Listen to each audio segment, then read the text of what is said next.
कुल मिलाकर नीतीश सरकार के 12 दिन पूरे हो गए इस बार के, यानी कि 20 तारीख को शपथ ली और 2 तारीख उस हिसाब से 12-13 दिन पूरे हो गए।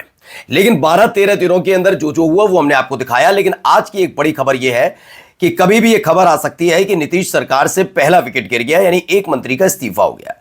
यह मंत्री महोदय कौन है वो आपको मैं दिखाऊंगा, क्योंकि सिर्फ फुटबॉल के हालात इस कदर चल रहे हैं कि अब हालात हाथ से फिसलते जा रहे हैं। एनडीए की एक महत्वपूर्ण पार्टी है, उस पार्टी का वजूद खत्म होने की कगार पर पहुंच गया है। हर किसी को चिराग पासवान बनना है, हर किसी को लोक जनशक्ति पार्टी रामविलास की तरह ऊंचाइयां छूनी है, लेकिन उसके लिए काफी कुछ चीजें पकड़कर चलनी पड़ती हैं। एनडीए के अंदर इन दिनों जनता दल यूनाइटेड और बीजेपी को अगर छोड़ दिया जाए तो बाकी 3 पार्टियां हैं, जिसमें लोक जनशक्ति पार्टी रामविलास है, हिंदुस्तानी अवामी मोर्चा है और आरएलएम है। अब हिंदुस्तानी अवामी मोर्चा और आरएलएम, इन दोनों की स्थिति बिल्कुल एक सी है। ये दोनों की दोनों पार्टियां बिल्कुल लोक जनशक्ति पार्टी रामविलास के तर्ज पर उसी रफ्तार से आगे बढ़ना भी चाहती हैं और अपने अपने पुत्रों को उसी ऊंचाई पर ले जाना चाहते हैं जहां चिराग पासवान है।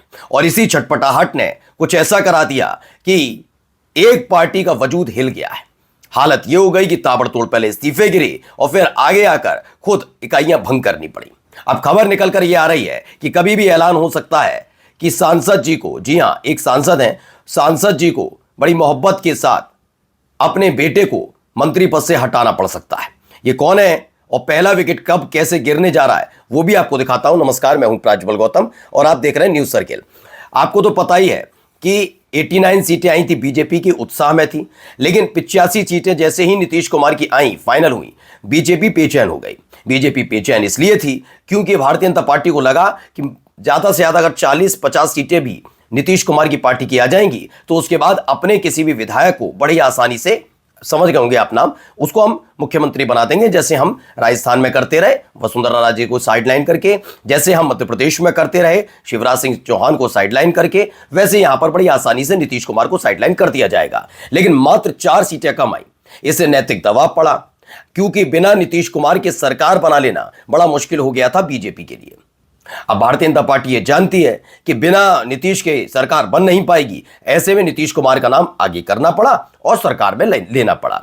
ठीक है, अब उसके बाद वही वाली पुरानी वाली सरकार है, कुछ नया उसमें नजर आया नहीं, दोनों डिप्टी सीएम ही बने, एक बस गृह मंत्रालय चला गया, आज से ये बात क्लियर है। लेकिन एक पार्टी में हो गया बवाल, बवाल है वो पार्टी आरएलएम। आरएलएम में ताबड़तोड़ इस्तीफे गिरे। दरअसल आरएलएम के नेताओं को यह पहले से पता था कि उपेंद्र कुशवाहा कोई नैतिकता के पुजारी नहीं है कि बहुत ज्यादा नैतिकता दिखाएंगे। उनको पता था कि अगर अपनी पत्नी कोई चुनाव लड़वा रहे हैं, इनकी पत्नी चुनाव जीती हैं, तो इस लिहाज से जब एक मंत्री पद आएगा तो वो अपनी पत्नी स्नेहलता कुशवाहा को जरूर मंत्री बनाएंगे। लेकिन उन्होंने बना दिया अपने बेटे को। बस इसी से वो नाराज हो गए कि चुने हुए विधायकों में से किसी को मंत्री ना बनाकर, अपनी पत्नी को भी मंत्री ना बनाकर, अपने बेटे को मंत्री बनाकर नई विरासत उसको सौंपने की तैयारी हो रही है। जबकि आरएलएम की मेहनत अकेले उपेंद्र कुशवाहा की नहीं है। अब उपेंद्र कुशवाहा इसमें फंस गए क्योंकि दूसरी पंक्ति के जितने नेता थे उन्होंने इस्तीफा दे दिया। लेकिन असली कहानी यहां से शुरू होती है कि जब उपेंद्र कुशवाहा को एक बड़ा कदम उठाना पड़ा। यह कदम इस लिहाज से और महत्वपूर्ण है, जब 12 से 13 दिन बीतते हैं सिर्फ नीतीश सरकार में, और खबर यह निकल कर आती है कि पहले तो प्रदेश इकाइयां पूरी की पूरी इकाई भंग कर दी गई है, और यह है कि उनके ऊपर अब दबाव पड़ रहा है। पार्टी या पुत्रमोह, इन दोनों में से एक माना जा रहा है कि पुत्रमोह त्यागना पड़ सकता है उनको। पहले खबर देखिए, रालोमो यानी आरएलएम में भूकंप आ गया। ये भूकंप कैसे है? पूरी इकाई हुई भंग। उपेंद्र कुशवाहा ने क्यों उठाया इतना बड़ा कदम, ये एक महत्वपूर्ण बात है। दरअसल उपेंद्र कुशवाहा को खुद भी ये नहीं पता था और ये वो नहीं जानते थे। उनको लग रहा था कि एक सीट भी आ जाए तो बहुत बड़ी बात है। उनको ये पूरा पता था कि एक सीट भी जीतना बड़ा मुश्किल है इस बार। मीडिया भी कह ही रही थी भैया 0 से 1 सीट भी आ जाए तो बड़ी बात है। कोई नहीं उनके बारे में, सीट के बारे में चर्चा कर रहा था। लेकिन 6 सीटों पर लड़ने के बाद 4 सीटें जीतना उपेंद्र कुशवाहा की एक उपलब्धि के तौर पर है। जब से उनकी पार्टी बनी है उनमें से पहली उपलब्धि ऐसी है कि 4 सीटें उनकी पार्टी ने जीती है। उत्साहित तो हैं, कार्यकर्ता भी उत्साहित, नेताजी भी उत्साहित, लेकिन उस उत्साह में उन्होंने अपने बेटे दीपक प्रकाश को बनवा दिया मंत्री। जैसे ही मंत्री पद की खबर आई, क्योंकि पहले उनकी पार्टी के नेताओं को भी नहीं पता था कि अपने बेटे को वो मंत्री बनाने जा रहे हैं, जो ना एमएलए है ना एमएलसी, ना एमएलए ना एमएलसी, उसी तर्ज पर उन्होंने बना दिया। फिर भी थोड़े दिन शांत रहे।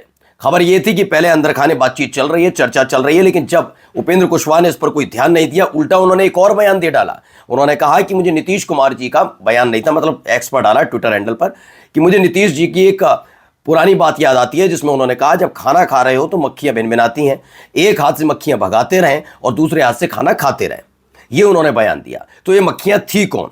ये मक्खियां क्या उनकी ही पार्टी के वो नेता थे जो उनके बेटे दीपक प्रकाश के एमएलए और एमएलसी न होने के बावजूद मंत्री बनाए जाने पर विवाद खड़ा कर रहे थे, जो इसका विरोध कर रहे थे, जो इसकी आलोचना कर रहे थे।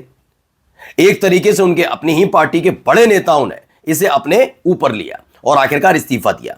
लेकिन इस्तीफा देने के बाद भी उपेंद्र कुशवाहा थोड़े विचलित कम थे। खबर यह निकल कर आई कि और भी कई ऐसे नेता हैं जो इस्तीफा दे सकते हैं।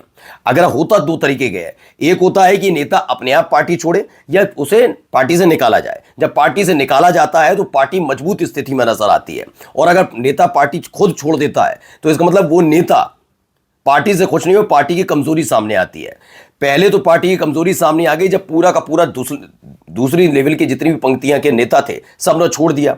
अब ये उपेंद्र कुशवाहा ये नहीं चाहते थे कि ये हो जाए, कि फिर से ऐसा ही कुछ हो और इस्तीफा दो और पार्टी कमजोर नजर आए, इसलिए उन्होंने पूरी इकाई को भंग कर दिया।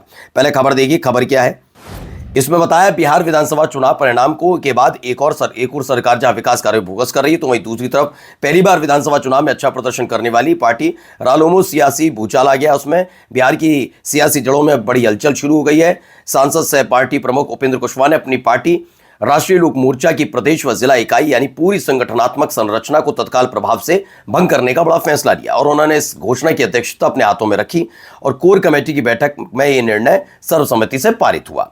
चलिए, ये सारा कर दिया उन्होंने। अब क्या क्या हुआ इसमें आगे पहले पढ़ लेते हैं। पार्टी के राष्ट्रीय महासचिव व प्रवक्ता फजल इमाम मल्लिक ने यह जानकारी देते हुए बताया कि पार्टी को संचालित करने के लिए तत्काल 5 सदस्यीय संचालन समिति का गठन किया गया।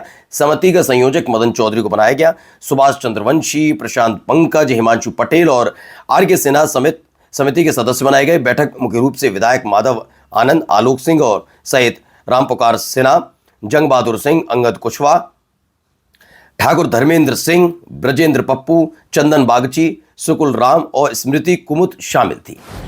अब इसमें खेल क्या है कि खबर ये निकल कर आ रही है कि क्या अगर इस पूरे घटनाक्रम के बाद जो ये नया कदम उठाया है, अगर इस पर भी विवाद नहीं थमता है, क्योंकि पार्टी में बहुत नाराजगी है दीपक प्रकाश के मंत्री बनने के बाद, तो आखिरकार दीपक प्रकाश को मंत्री पद से वापस आना पड़ेगा। ये खबर भी चर्चाओं में चल रही है, क्योंकि उपेंद्र कुशवाहा की पार्टी में सब कुछ ठीक ठाक नहीं है।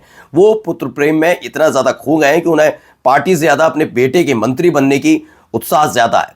लेकिन वो भी ये बात जानते हैं जब तक पार्टी रहेगी तब तक उनका वजूद मतलब एक सियासी तौर पर रहेगा। और पहली बार जब उनकी पार्टी ने पहली बार 4 विधायक जीते हों, ऐसे वो पार्टी को लेकर कोई रिस्क नहीं लेना चाहिए। इसीलिए मैंने कहा कि हो सकता है आने वाले वक्त में खबर हो कि नीतीश सरकार से एक विकेट गिर जाए।